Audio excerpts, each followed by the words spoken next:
같이 일어서서 성경 말씀 봉독하겠습니다. 주보에 써 있는 것도 보시고 댁에서 예배드리는 것들 앞에 화면을 보시면 되겠습니다. 사도행전, 다시 한번 사도행전 18장 고린도 교회에 관한 이야기를 이어가려고 합니다. 같이 읽겠습니다. 시작. 바울은 그들 가운데서 하나님의 말씀을 가르치면서 1년 6개월 동안 머물렀다. 그러나 갈리오가 아가야 주 총독으로 있을 때 유대 사람이 황폐가 되어 바울에게 달려들어 그를 재판정으로 끌고 와서 이 사람은 법을 어기면서 하나님을 공경하라고 사람들을 선동하고 있습니다 하고 말했다. 바울이 막 입을 열려고 할 때 갈리오가 유대 사람에게 말했다. 유대 사람 여러분, 사건이 무슨 범죄나 악행에 관련된 일이면 내가 여러분의 송사를 들어주는 것이 마땅한 것이요. 그러나 문제가 언어와 명칭과 여러분의 율법에 관련된 것이면 여러분이 스스로 알아서 처리하시오. 나는 이런 일에 재판관이 되고 싶지 않소. 그래서 총독은 그들을 재판정에서 몰아냈다. 그들은 회당장 소스데레를 붙들어다가 재판장 앞에서 때렸다. 그러나 갈리오는 이 일에 조금도 창피하지 않았다. 바울은 여러 날을 더 머무른 뒤에 신도들과 작별하고 배를 타고 시리아로 떠났다. 브리스길라와 아굴라가 그와 함께하였다. 잠깐 기도하겠습니다. 하나님 아버지, 오늘 하나님께서 고린도 교회를 어떻게 보호하시고 지키시는지 살펴보면서 하나님께서 하나님의 교회를 어떻게 보호하시는지 우리가 생각해보려고 합니다. 하나님의 보호하심 안에 있는 우리가 하나님의 뜻에 맞게 살아갈 수 있는 또 저희가 되게 도와주시옵소서. 예수님의 이름으로 기도했습니다.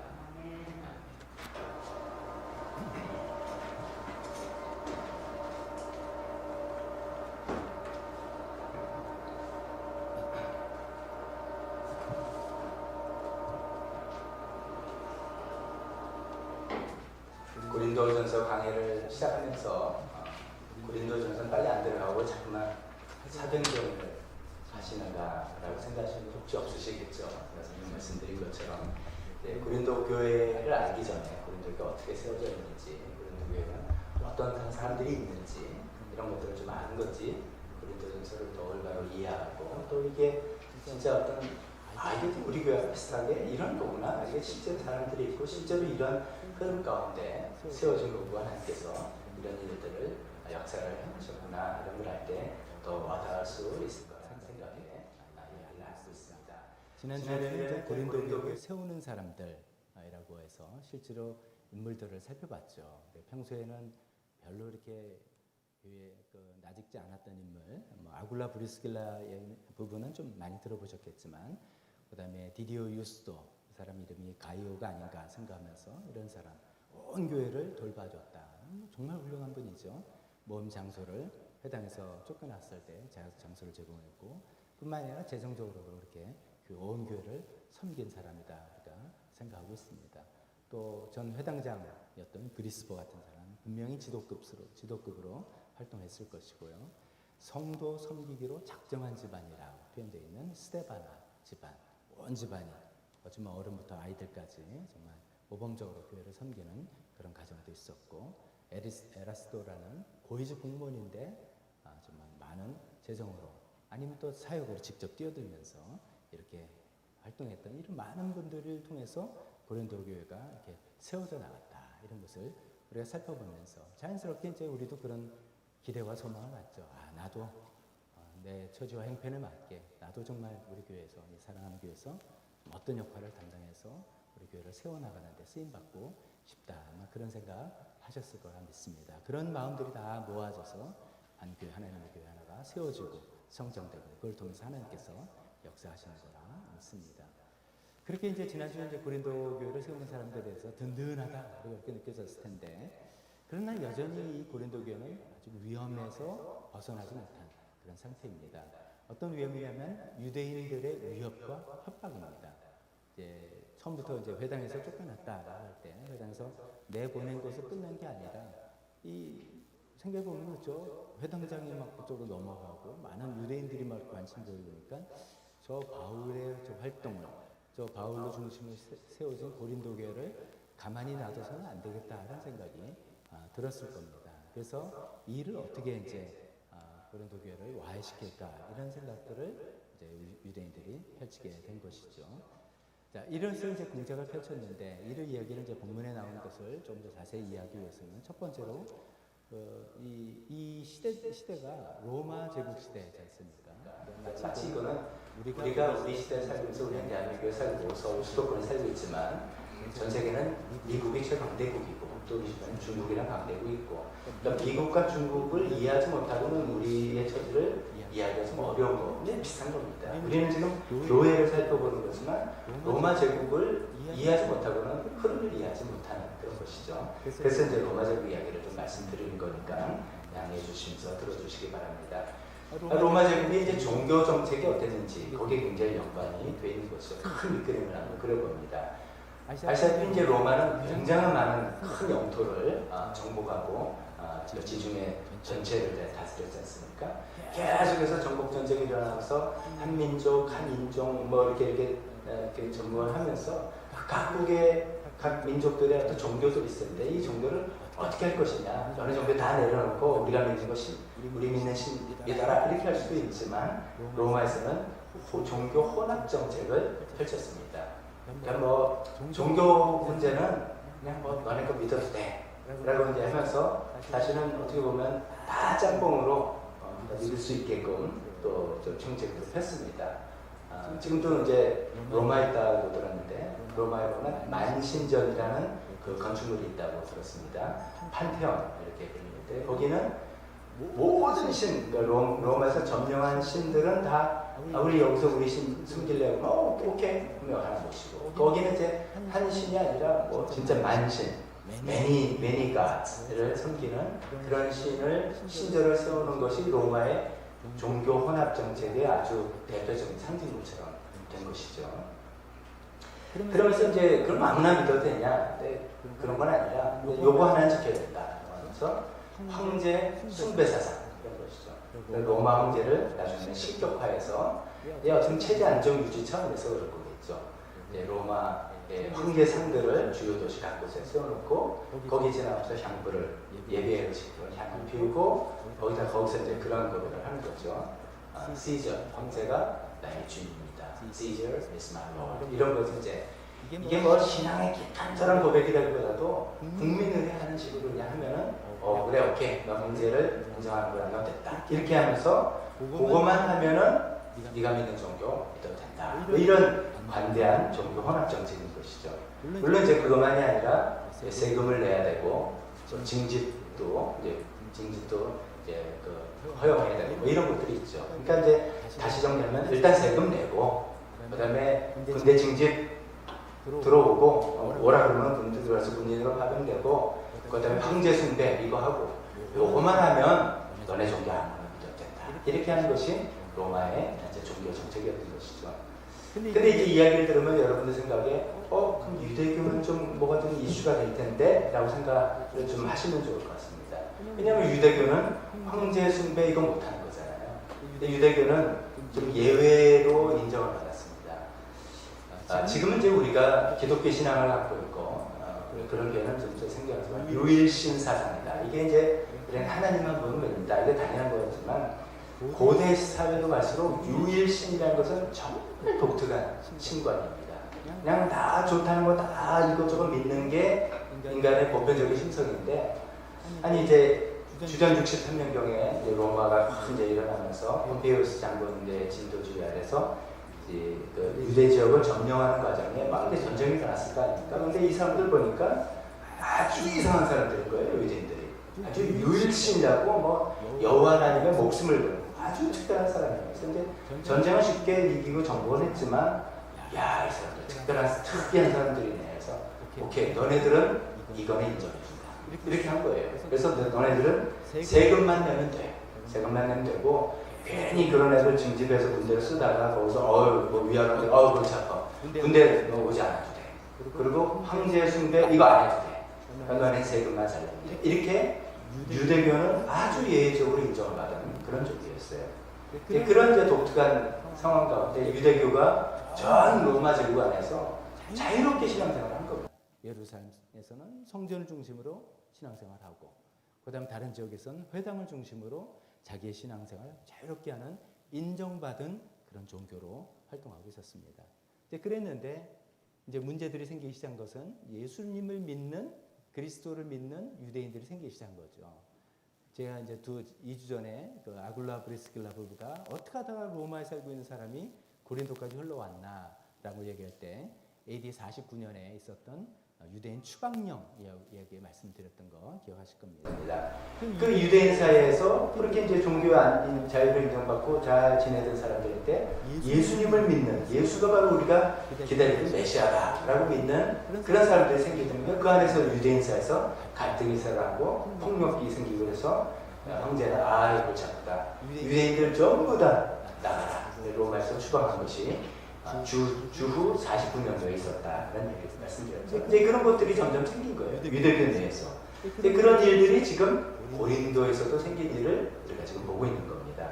고린도에 있는 유대인들 입장에서는 평안하게 잘 있는데 어느 날 바울이라는 사람이 오더니 뭐 어떻게 하더니 회당장한 사람이 넘어가고 몇몇 사람이 넘어가고 이거 가만 놔뒀다가는 이거 뭐 큰일 나겠다. 그래서 저 사람들을 어떻게 와해시켜야 될 텐데 어떻게 할까 하다가 로마 정부의 손을 빌기로 결심을 한 거죠. 그렇게 계획을 세운 거죠.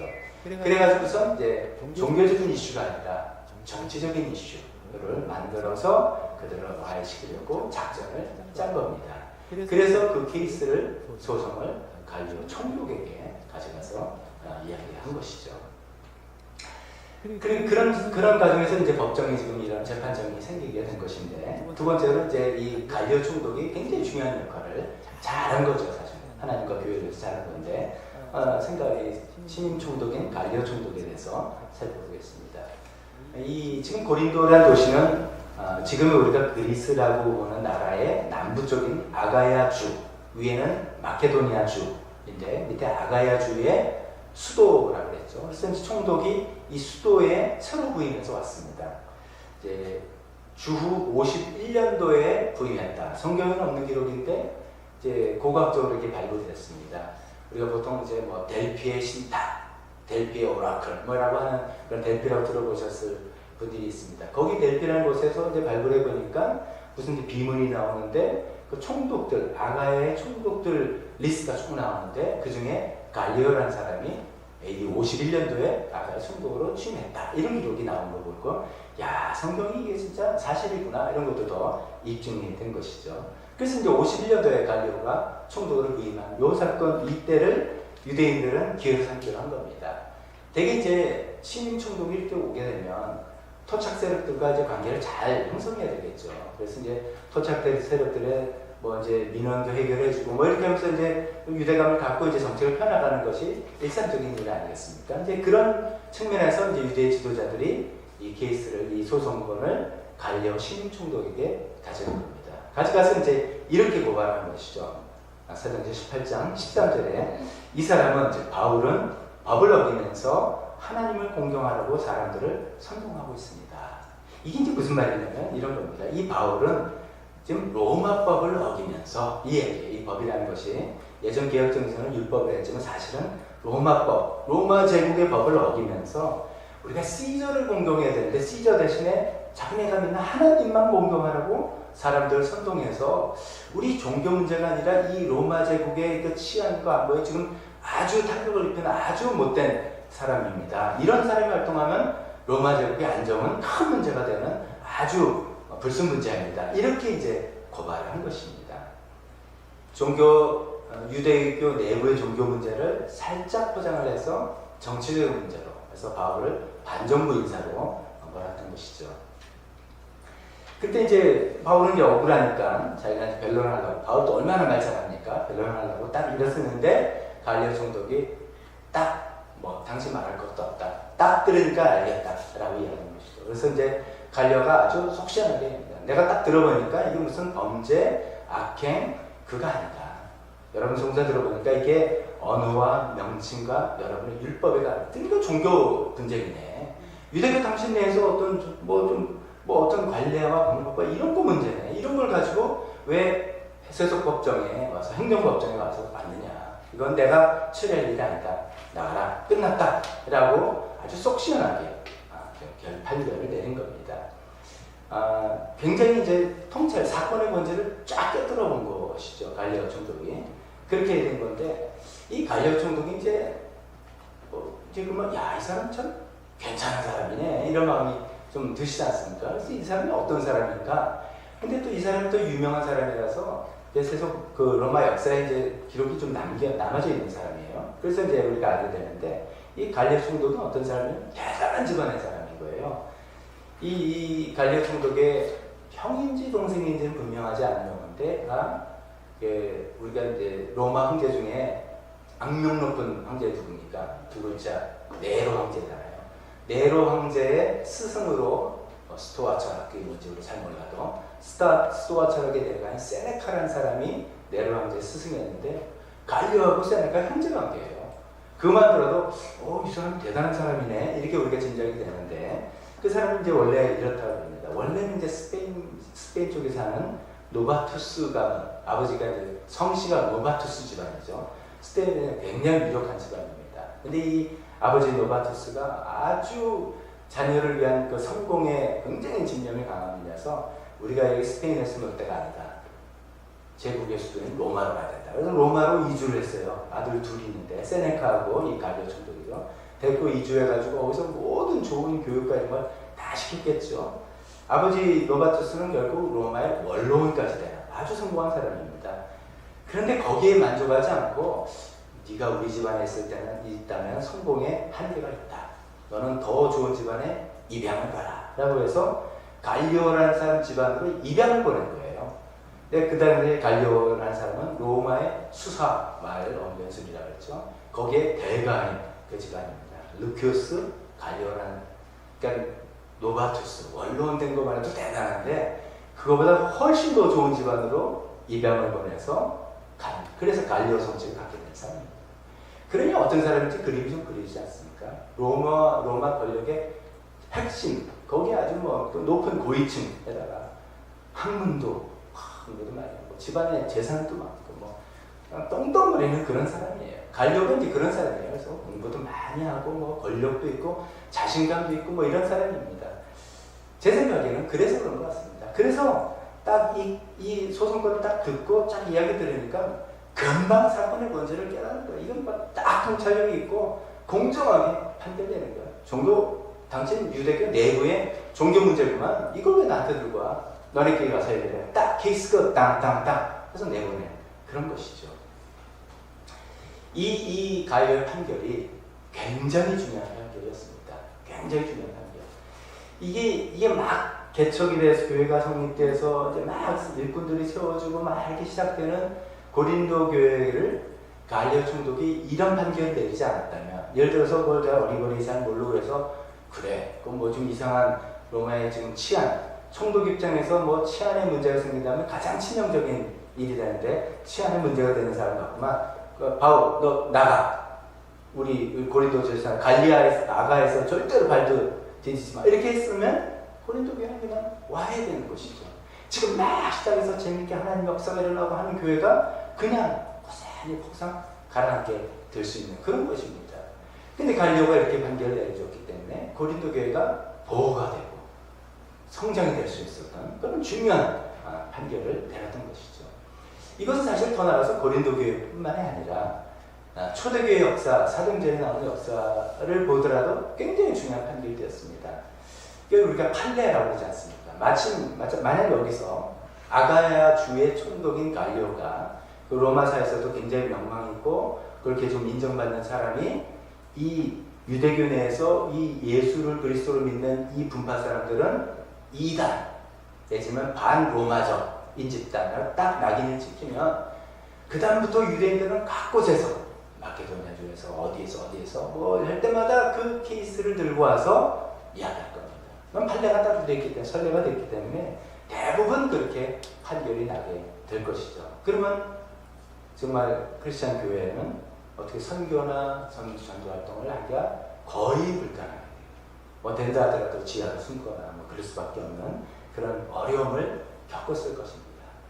그런데 이제 그러지 않고 갈리오가 이렇게 공정하게 판결을 잘 내려준 덕분에 고린도 교회도 보호받고 또 초대교회도 보호받아서 계속 선교 활동을 할 수 있었던 너무나도 중요한 판결을 잘 내려준 것이죠. 이런 걸 보면은 좀 우리가 뭐 많이 이야기하는 the 3R's 이러잖아요. Right time, right place, right person. 뭐 이런 거잖아요. 정말 딱 맞는 시간에 딱 AD 51년도에 부임한 거죠. 딱 그때 고린도 교회가 있었는데 딱 맞는 시간에 딱 맞는 곳에 고린도 아가야 주에 올바른 판결을 낼 수 있는 딱 맞는 사람을 하나님께서 총독으로 보내주시고 세우셨어요. 이게 사실은 뭐 로마 제국의 정치 인사이동이잖아요. 그냥 인사이동으로 이렇게 딱 된 건데 하나님께서 그런 걸 다 사용하셔서 교회를 보호하신 그런 놀라운 그런 이 사건이다라고 볼 수 있습니다. 그렇게 볼 때 하나님께서는 뭐 시대의 어떤 흐름이나 역사적인 사건이나 뭐 여러 가지를 사용하셔서 그 하나님의 교회를 보호하시고 지키시는 하나님의 그 손길을 우리가 여기서 또 뚜렷이 볼 수가 있습니다. 자, 이쯤 여기서 우리가 잠깐 격가지로 한 가지 이야기를 한번 해보는데, 저는 이제 이 말씀을 준비하면서 갈리오 총독에 대해서 저도 더 새롭게 더 많이 알게 되고 하면서 자연스럽게 떠오르는 딱 생각이 있었습니다. 떠오르는 인물이 있는 거죠, 사실은. 같은 총독, 이름도 세 글자, 빌라도 총독. 이게 떠오르는 거예요. 빌라도 총독이 예수님을 결국 십자가청에 결정을 내렸는데 이 배경 똑같습니다. 그때도 예루살렘에 있는 유대 대제사장들과 지도자들이 종교적인 문제죠. 어떻게 보면 신앙적인 문제를 자기네가 해결하지 않고 로마의 세속 권력의 손을 빌어서 예수님을 처형시키고, 그래서 십자가형에 달려 돌아가신 거예요. 그러니까 십자가는 로마식의 처형이죠. 유대식의 그 처형이라면 뭐 돌로 던져서 사람을 죽이는 건데, 이렇게 했던 똑같은 굉장히 비슷한 케이스입니다. 그래서 저는 자연스럽게 이런 생각을 해봤습니다. 뭐 역사에는 가정이 없지만 가정을 해본 거죠. 만약에 갈리아 총독이 유대 총독이었다, 빌라도가 아니라 갈리아 총독이 유대 총독이었다면 예수님은 그 억울한 죽음을 면할 수 있었던 건 아닐까, 이런 생각을 해보는 거죠. 또 만약에 빌라도가 지금 요 시대에 아가야 총독으로 부임했다면 그래도 교회는 어떻게 됐을까? 굉장히 어려워지고 와야 되는 건 아닐까? 참 묘하다, 이런 생각을 해보게 되는 것이죠. 자, 이런 이제 상상의 날개를 좀 이렇게 펼쳐서 좀 그 본디오 빌라도 이야기를 좀 말씀드려보겠습니다. 우리가 이제 사도신경에도 나와서 뭐 기독교계에서는 제일 유명한 안 좋은 사람이죠. 본디오 빌라에게 고난을 받아서 이렇게 나오죠. 근데 이제 본디오 빌라도는 제가 이제 그 사람들 인물들 이야기할 때 이 사람이 어떤 사람이다라고 하는 이유 중에 하나는, 할 수 있는 이유 중에 하나는 그 사람이 성시에 나오는 그 사람 배경입니다. 근데 본디오 빌라도도 그 본디오라는 성과 이름을 통해서 이제 학자들이 그 연구를 해보는 것이죠. 그랬더니 이 사람은 주로 저 지방 출신의 사람이고, 그다음 군인 가문이다, 이렇게 이제 주로 군인 가문이 본디오, 폰티오스라는 성을 많이 쓰기 때문이죠. 이런 거를 이제 짐작을 할 수 있습니다. 그러니까 짐작해 볼 때 이 사람은 저 지방 변두리 출신 사람인데 무공으로, 전쟁으로 공을 세워서 이렇게 총독까지 출세한 그런 케이스구나라고 알 수 있습니다. 자기가 총독 되려고 돈도 많이 썼다, 뭐 이런 기록도 있기도 합니다. 이제 그런 빌라도가 유대 지역을 다스리는 총독, 5대 총독으로 이제 부임을 한 겁니다.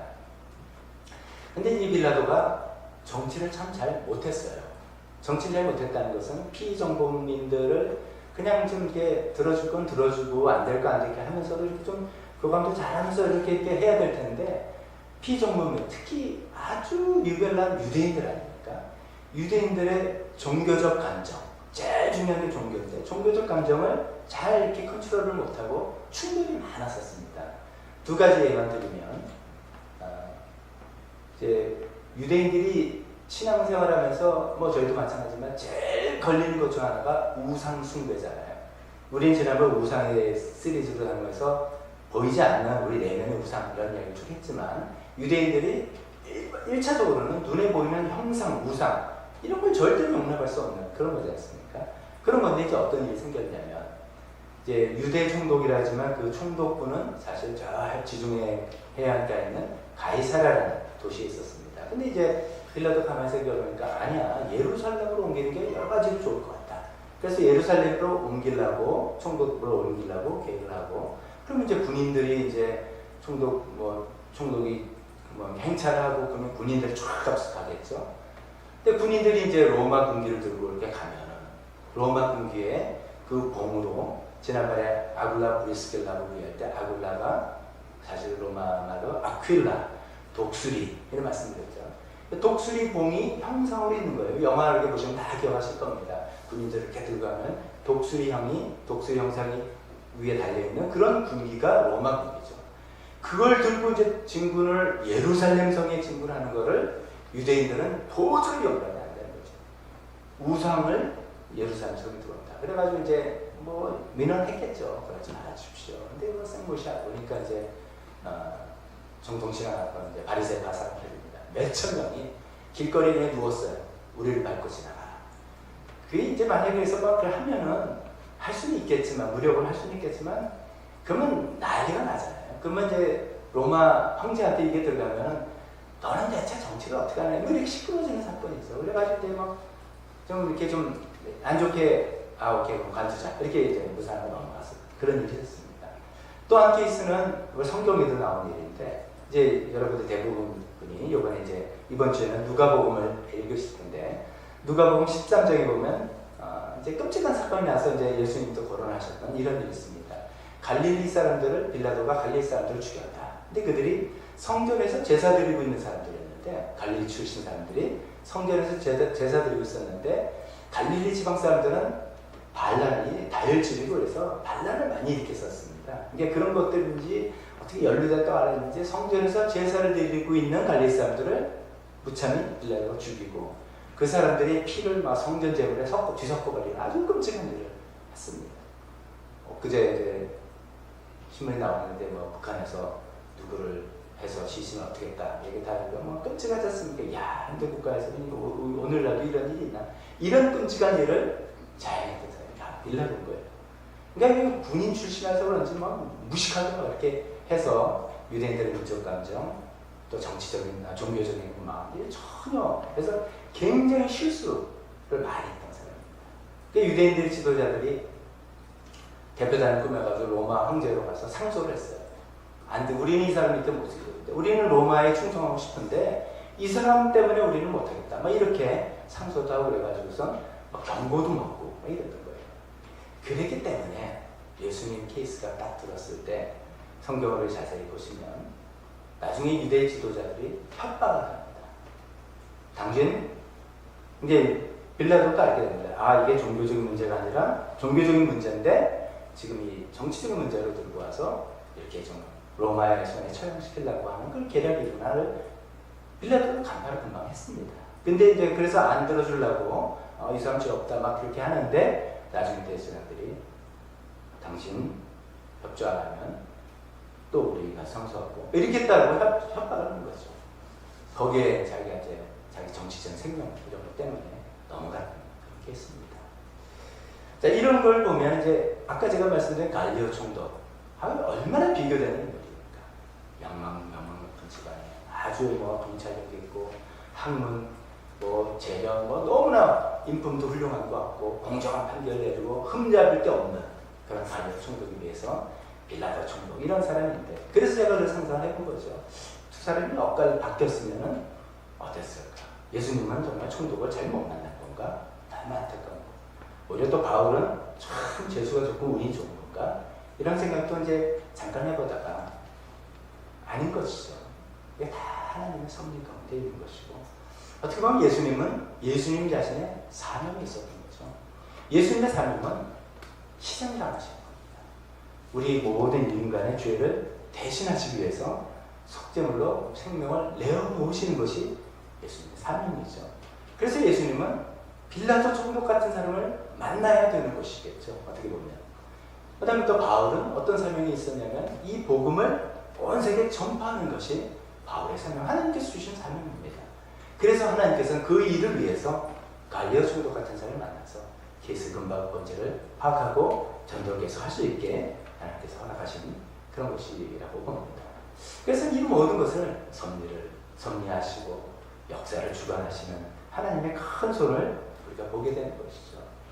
제가 왜 이 말씀을 드리려고 하냐면, 우리는 살아가면서 우리 각자의 사명들이 있습니다. 하나님께서 우리에게 맡기신 일들, 그런 것이 있습니다.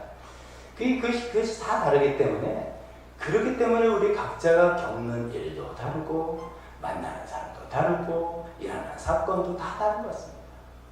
우리가 이제 속된 말로 어떻게 보면, 왜 재수가 없을까? 저 사람은 이게 일이 잘 풀리는데, 저 사람은 이제 법정에 갔더니 갈리오를 만나가지고 다 일이 되는데, 나는 어떻게 빌라도 같은 사람 만나서 내 케이스는 이렇게 되나? 이렇게 생각할 필요가 없다는 것입니다. 왜 나는 뭘 좀 하기만 하면 뭐 일이 꼬이고 이렇게 되나? 이렇게 생각할 필요가 없다는 것이죠. 어떻게 보면 우리의 사명, 우리가 해야 할 일이 각각 다르기 때문에 하나님께서 우리를 그런 일로 이끄시기 위해서 각각 다른 일들, 각각 다른 사람들, 그런 사람들을 만나게 하시고 겪게 하신다는 것이죠. 요즘 우리가 이제 매일 성경으로는 창세기를 매일 성경으로 묵상하지 않습니까? 주인공이 요셉이잖아요.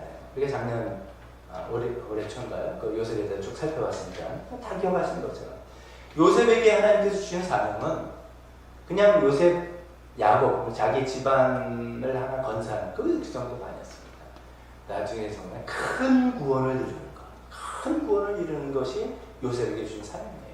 그러니까 야곱 집안, 자기 집안뿐만이 아니라 이집트 모든 백성뿐만 아니라 주변에 있는 모든 사람들의 생명을 구하는 큰 구원을 이루는 것이 하나님께서 요셉에게 맡긴 사명이었어요. 그것을 위해서 요셉은 그렇게 억울한 일을 겪으면서 그 안에서 연단하고 훈련받으면서 경력을 쌓고 경험을 쌓으면서 졸지의 총리가 된 것 같지만 그것을 다 감당할 수 있는 역량을 갖고 있는 마음의 자세라든지 마음의 훈련이라든지 업무 능력이라든지 이런 걸 갖춘 사람이 되었다는 것이죠.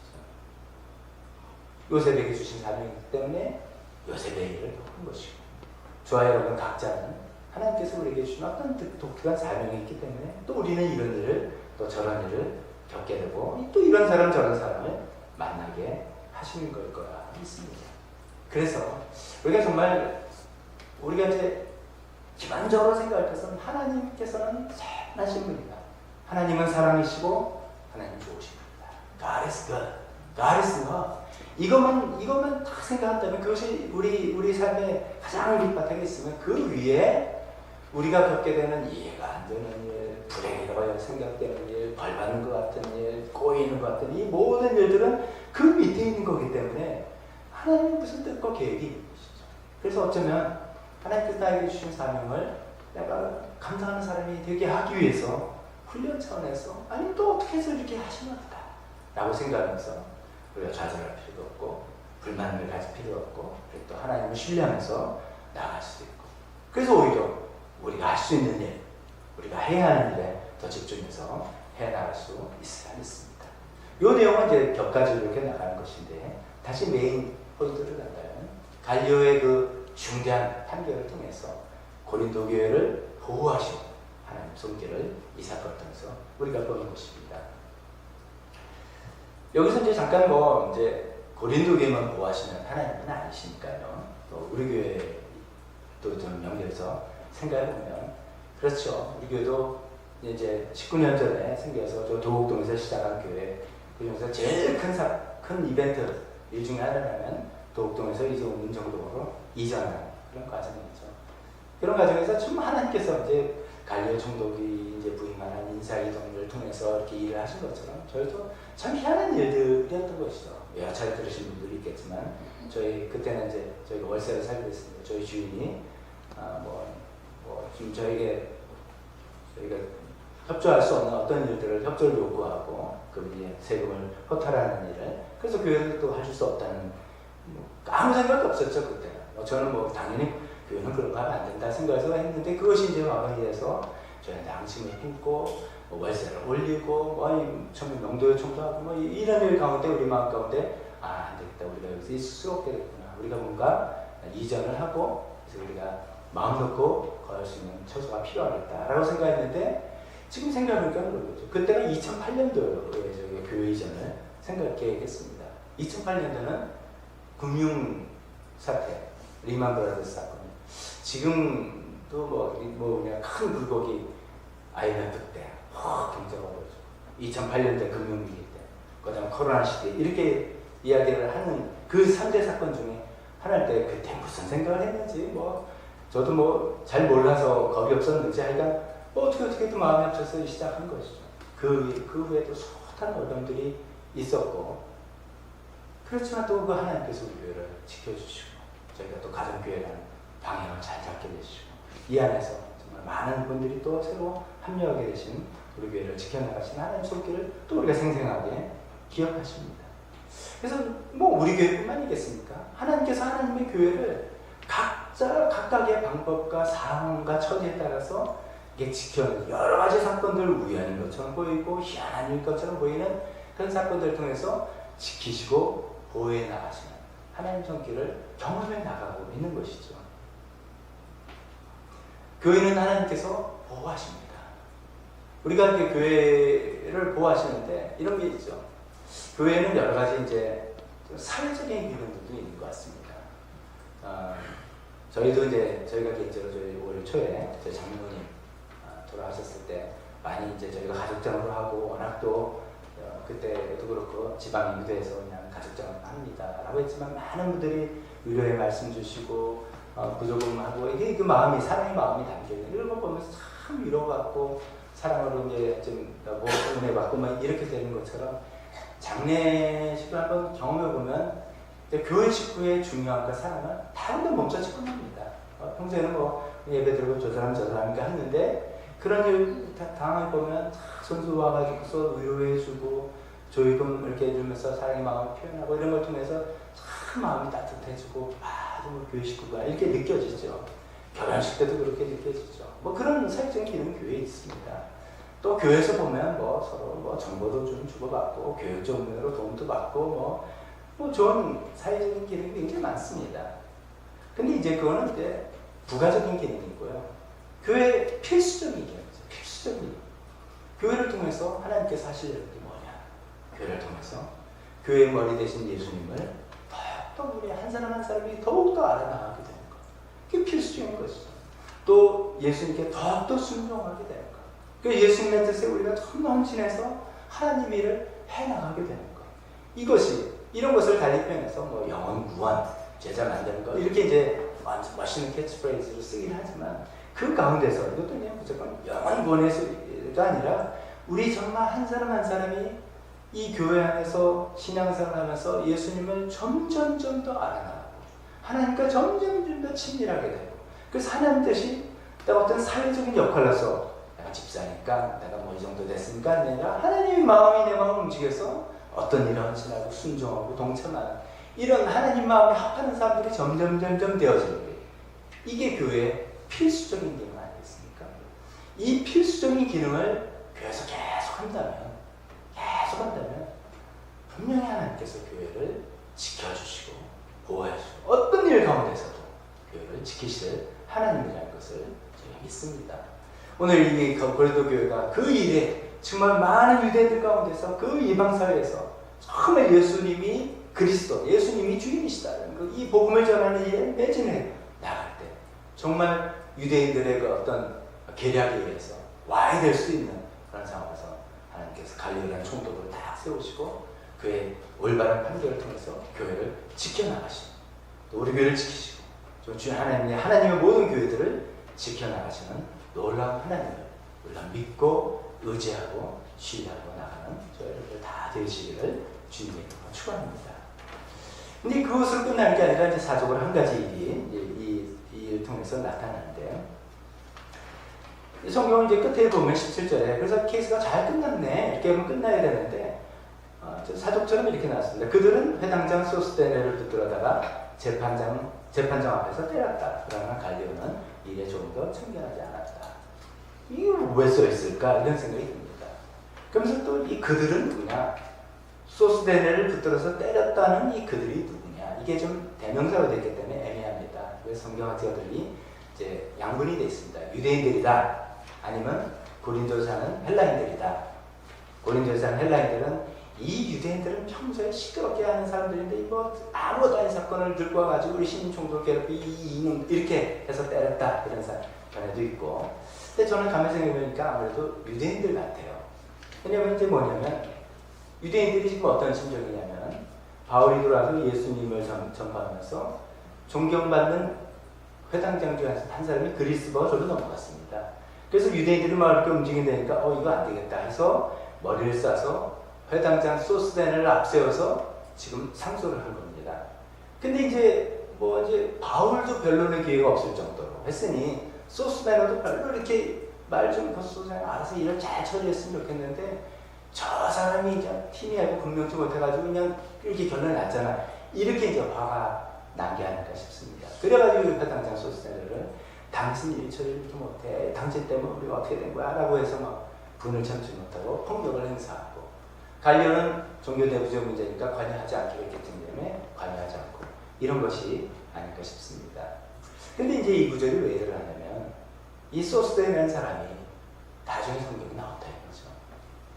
이 고린도 교회가 뭔가 연관이 있으니까 이것이 나오는데 우리가 이제 고린도전서 1장 1절을 첫 시간에만 읽고 안 했기 때문에 기억이 잘 안 나시는 거지만 고린도전서 편지를 누가 썼느냐 할 때 바울 사도가 썼다라고 우리는 알고 있는데 바울 사도는 이렇게 이야기했습니다. 하나님의 뜻으로 그리스도 예수의 사도로 부름받은 나 바울과 형제 소스데네가 고린도에 있는 하나님의 교회에게 이 편지를 씁니다. 이 소스데네 물론 그 사람이 그 사람이란 100% 확실할 수 있느냐라고 할 수 있지만 그게 아닌다면 이렇게 나올 리가 없는 것이죠. 그 인물이 한때 또 회당장이었던 소스데네가 이 폭력을 당하는 사건을 통해서 자세한 경위는 알려지지 않았지만 그런 통해서 바울이 찾아서 위로를 했는지 아니면 자기도 바울의 설교를 듣고 심정적으로 좀 동조를 하고 있었는데 이 사건을 통해서 유대교가 아니다고 생각했는지 모르지만 바울과 함께 동역하는 사람이고 이 고린도전서를 썼을 때쯤에는 에베소에서 함께 동역하면서 편지를 공동 발신자로 지금 쓰고 있는 그런 사람이 되어 있다는 것이죠. 참 이런 일을 통해서 놀랍게 하나님께서 놀랍게 일을 하시는 그런 것들을 볼 수가 있습니다. 자, 오늘 제 말씀을 좀 정리해 보겠습니다. 오늘 말씀의 주제가 하나님께서 교회를 보호하신다 이런 말씀입니다. 하나님께서 고린도 교회를 사도 바울을 통해서 세우시고 많은 인물들을 그쪽에 예수 믿고 교회를 섬기는 세우는 일꾼들로 세워나가시고 또 그런 어려움이 생겼을 때 이런 사건을 통해서 교회를 보호하시는 하나님의 손길을 보았습니다. 우리가 지금 코로나 시대에 우리 교회뿐만 아니라 한국 교회가 큰 변화, 큰 어려움 겪고 있습니다. 참 이거에 대해서 여기서 자세하게 이야기할 필요가 없을 정도로 참 굉장한 혼란과 어려움도 겪고 있습니다. 하나님께서 어떻게 해서라도 어떤 방식을 쓰셔서 하나님께서 교회를 보호하실 거라 믿습니다. 하나님께서 교회를 지켜주실 거라 생각합니다. 지금 생각에는 이제 이 시기가 지난 다음에 누가 교회를 오겠다 그러겠나 이런 생각이 들 정도의 일도 마음도 있습니다. 그러나 하나님께서 교회를 지켜주시고 보호해 주셔서 다시 이 시기가 지나면 또 우리가 또 진심된 마음으로 우리가 예수 믿는 사람의 삶을 잘 보여줄 때 우리를 통해서 많은 분들이 또 예수 믿는 사람, 교회를 찾아와서 예수 믿는 영혼들이 생겨날 것을 믿습니다. 하나님께서 교회를 보호하신다 할 때 그 교회는 이런 건물 교회일 수 있겠지만 우리가 교회 기관으로서 교회가 있겠지만 더 중요한 건 교회에 소속된 한 분 한 분 교인들입니다. 그래서 하나님께서 교회를 보호하신다 할 때 하나님께서 우리를 보호하신다 이렇게 생각이 됐습니다.